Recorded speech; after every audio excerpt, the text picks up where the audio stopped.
প্রধানমন্ত্রীর প্রচেষ্টায় বাংলাদেশ সেনাবাহিনী বিশ্বে মাথা উঁচু করে দাঁড়িয়েছে বলে মন্তব্য করেছেন সেনাপ্রধান জেনারেল এস শফিউদ্দিন আহমেদ।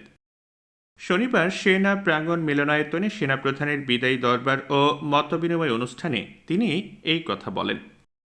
এ সময় সেনাপ্রধান জেনারেল শফিউদ্দিন আহমেদ বিদায়ী দরবারে কথা বলেন। প্রধানমন্ত্রীর প্রতি বিশেষ কৃতজ্ঞতা প্রকাশ করে তিনি বলেন, প্রধানমন্ত্রীর ঐকান্তিক প্রচেষ্টায় বাংলাদেশ সেনাবাহিনী একটি আধুনিক ও চৌকস বাহিনী হিসেবে বিশ্বের দরবারে মাথা উঁচু করে দাঁড়িয়েছে।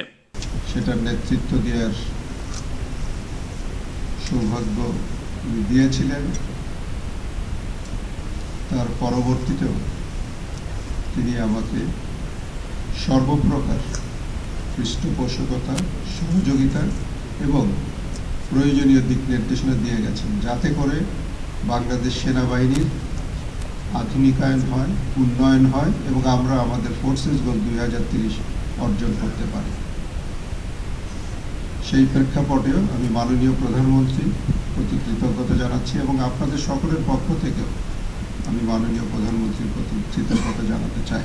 এদিন অনুষ্ঠানে সেনাপ্রধান দায়িত্ব পালনকালে সর্বাত্মক সহযোগিতার জন্য সংশ্লিষ্ট সবার প্রতি ধন্যবাদ ও কৃতজ্ঞতা জানান। এ সময় সেখানে উপস্থিত ছিলেন সামরিক কর্মকর্তা, জেসিও এবং অন্যান্য পদবীর সেনা সদস্যরা।